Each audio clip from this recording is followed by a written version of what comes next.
subong istorya ang chat ko kay Sheila now. So good tanay sa dalong.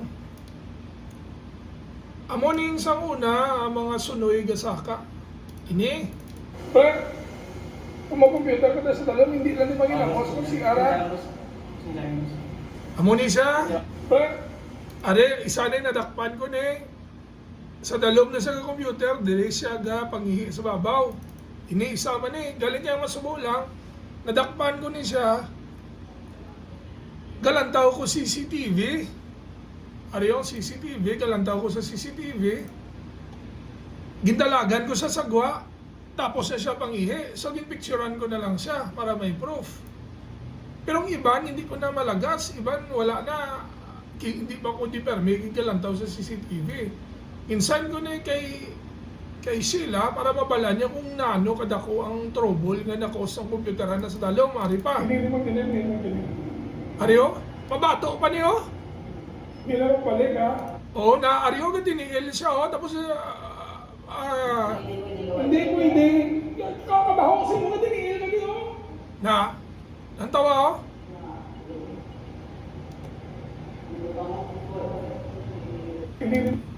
so ari pagin, ang ining isa ya na-delay lang ko pag video pero na-updan ko ginisa sa CR, ining isa niyo i-play ko lang.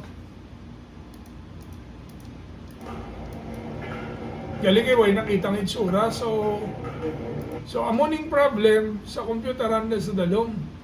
So now, ari naman ang second nga problem.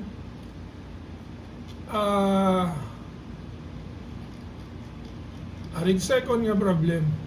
So now, sang 29, nag-story ako di sa guard.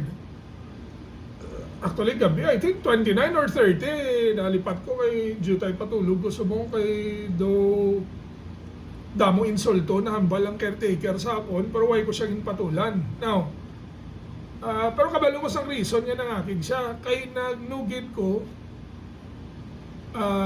ining duwa ni kakar niyo ara sila may baldi na ariyo in-report ko ni kay Sheila sa Facebook nga amo ning insugid ko kay Andy duwa ka sa lakyan caretaker niya ang drive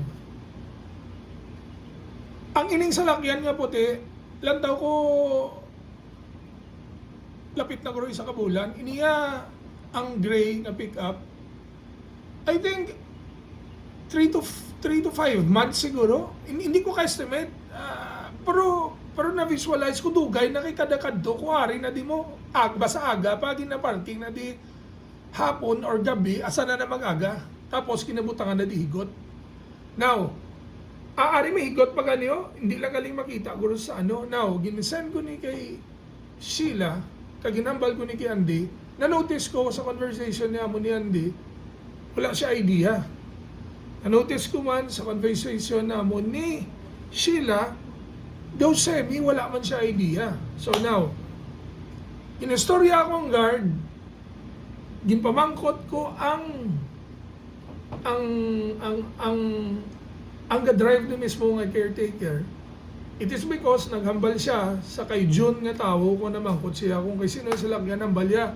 Hindi ko no iyas ang boss niya. So gin-confirm ko kay Sheila, pulbaan ko kay basi iya ni Andy. So hindi. So lain nga boss niya pero siya ang drive every day. Guwa sulod. Tapos nakita ko gina-car wash siya man ang pick up siguro frequency ng car wash ang pick up I think once in 2 weeks or once a week. Pero ang puti iya almost daily. Kita ni sa mga staff ko, kita ko man sa CCTV. So, amo na yung report ko kay Sheila, kay Andy, kay Kabudlay nga magwa. Ang ginapagawa nga istorya, ang customer ko gapangihi, diri kagakos ang problem. So, actually hindi. Tapos ang lain pa ya, ang higot diri, na ginabutang nila, kadako-dako sang space na occupy, nga wala pulos nga ginarison nila kay sa tungod sa ihi which is ginahimo-imo istorya tapos ang lain pa sige continue ta lang ni Anay. Pinalimpyuhan niya sa lakyan na may tubig Why ko kabalo kung iya ni pa rin pick up iya ni pero ining auto duda ko iya ka customer ya or iya man. Hindi, tapos isa pa gid ang ini nga pick up niyo pwede ni pangayoon sa iyang plate number tapos ipa-confirm kung iya ni tuod or iya sang ano para mabalaan lang bila kung sino gambal matuod. Sorry, i-continue ko na lang. Tadi na park ka na gabi, tapos dali man ka pang limpyo sa arang guard sa kilid. Ang oras araw, 6:40. 6:44 gali. Ara sila may bal. Ari na, continue ha. So, ari. Hello, nang tawabla ko, may tubig na ako. Ari. Elang. Ari sila, muna siyang higot, Ako da. Actually, aning higot, may lang aning nagpasulod-sulod, kikisa kabudlay magbacking, di mo mag-atras mo, pakita ko karon ako na nung permisyo nga na halit sini sa akon, pero post lang ko pero subong manugid na ko kay ang ginapabangga ng customer ko among panggamo di sa dalawang panggapangihi, tapos isa pa ang ginapalapta nila, do ako pang may diferensya nga kalain ko na maghambal kasi inggit or something, pero makita nyo na karon tanan-tanan ng tuntuod. Ako di sa space ko hindi maparkingan, wala din nagpaparkingan, tapos sure ko pangsot na ding area na tapos since last week maskin may rope. Tapos andiri naman na-confirm gid nadakpan pa sang big rod, may nangihi di rin nga babae which is not my customer, tapos tanan ko nga staff ka reklamo gid pagpaandar sa generator. This 2 weeks time, siguro may kaapat mag-brownout or kalima. Pagpanaog ko di, simutan ko, pangsot mo. Actually, pagpanaog ko dire, nagtughong lang kami gasolina. Kaya may pag-uko nga pump, so gusto ko i-video. Naghambal ako, dahil ang gitya kapangsot nabatian sang Vicrad. So nagmuno siya, ay sir, kapangsot kami nang ihida nga babae. Dire gido, kay nagapark kami dire, dira siya nangihi sa tubang namon. So now, confirm na hindi to akon customer. Wala ko customer babae, may guts hapon mangihi dira. So now, continue. Pamangkutalan tanan niya customer kag ang staff ko. Kay kada paanda niya generator, hindi sila kagwanta sa baho. Now, aring duwa ka sa lakyan, inakarwas ni Manong kada agaw or once a week, way ko kabalo, i-forward wala yun. So now, Ari na, so lang. Walang tawabla sila kung paano kabudlay yung para. Actually, amo na ning time nga doon na reklamo, naging ko kay inambala ko ning guard sang una, ang managbaligya, kada magabi, ginabalibutangan di baligya, tapos hindi nakasunod. Yung reklamo ko kay Sheila, nagbati man ang guard, tapos after few months later, nagsirado naman, nireklamo ko naman sila, siguro ka third time. Amo to subungway na kami nang inaway sa guard, kay ginpa-open niya na.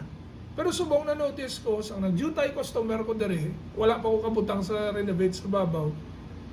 Ang guard, ginasiraya gamay-gamay lang ang open, nga haluson makasunod ang motor, kag temprano pa, ato na siya sa rest house ang gwardiya, tapos ginapatay niya early ang suga. Lately, pag reklamo ko, siga ng suga, tapos open na dire, kagkaagahon niya na ginaklose. Sang una, kapila ko mag-complain kay Sheila, do not know kung yung palambot yun ni kay Andy, siguro 8 to 9 p.m. pa lang, gamay ng area, hindi nakasulod. So amo na ang problem na mo, pero sa una, wala mang ugana, i-report ko siya kay Andy, gina-report ko lang kay Sheila, naayos man, pero galing kay sa subong, it's about time mabala ng tuntuod, kay ang ginapagawa nga problem sa higot is ang gakos ang customer ko kang customer sa dalom, pero maybe ang kos sang ihi na 10% akon customer, maybe sa dalom 70 to 80%, pero subong ma-apply ko CCTV camera to prove to everybody na ang customer ko hindi cause ang problem dira sa dalom. Kag ang higot, hindi na makasolve sang problem sang ihi na sa dalom. Ang makasolve lang, may kabantay na nga tao, may gasiga nga suga, kagagamay-gamay sa nga area. Kag, Ang lain lang, makontinue ta. Okay, continue. Walang tawabla sila kung paano kabudla yung para lang magwa ko. Tapos atras na. Actually, sa laan nga video, ang ipakita ko, ang before sinitane. Wait Aryo. Ang una-una, Ari sino? actually, ang lain, wala ko na send ang paguyod sa mga customer. Kaya actually, ari ko pag-ulang ko kasulod, ari ko. So, lantawa, amunin ka permisyo, kada magwa ko ang gabi. Ay sino? Pag-ulang ko nagsulod sa salakyan. Aring kami raw, arang mga motoro. Insugo ko bang Ang reason nga, hindi ni kaigo ang mga motor, kay may ka-park di duwa ka salakyan. Tapos may higot na di sa tunga, Ang gamay-gamay na lang ang space. Ang una, last 25 years ago, 10 years ago, 3 years ago, until last year, sa may call center ko, di puno ni kasalakyan kaga motor.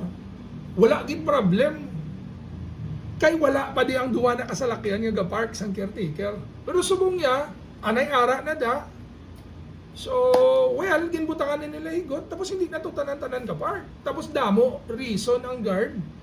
Nga siya ako nung nagbutang daw, wala labot ang caretaker, pero I doubt kung tuod na kay suno sa investigation ko kag sa pamangkot ko, hindi na tuod. Kag, ang motive nila sa rope, hindi sa ihi nga problem. I-prove ko na later, pero dali lang tanay kung paano ko ni kabudlay magwaw. duwa ka customer? Araw, duwa lang naka-customer, ginlihog ko lang kay ginabalan ko siya, boss, pakilid mo nito, ang motor niyo siya hindi na amon. Siling ko, pwede na lang kalihog, kay te, kapoy na lang ako pa na ano mo, tapos kabalo man ang gwardya, gapark ko da, tapos nagsuryanay kami kagapon, ara di siya kuno sa balay-balay, galantaw, pero ina naman niya, hindi ko ka-prove na kung tuod na kung hindi. So pero natingala lang ko kung ara da siya, nga ginpaparking nga da nga kabalo siya, hindi ko kagwa. So I do not know. Pero, idugon motor para makagawa ko. Tapos mag-abante ko, hindi pa ko di ka-abante o kaya may hihigot. Na ara may higot na di, hindi lang galing makita. Double click pala. Double click. Ara i-double click para makita ang higot. Na, araw. Hello. Mario, may higot na dito. Hindi pa ko di ka liko, di ka areselo pag wala nagsulod sa salakyan. So, ari na, ang part na magwa na ko, i-continue ko kay gautod-utod ang video. Walang tawabla sila kung paano kabudla yung para lang magwa ko.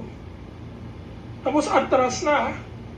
Tapos ari ding higot, So, budlay-budlay na. Kung hindi ako, ang customer, hindi ka sulod.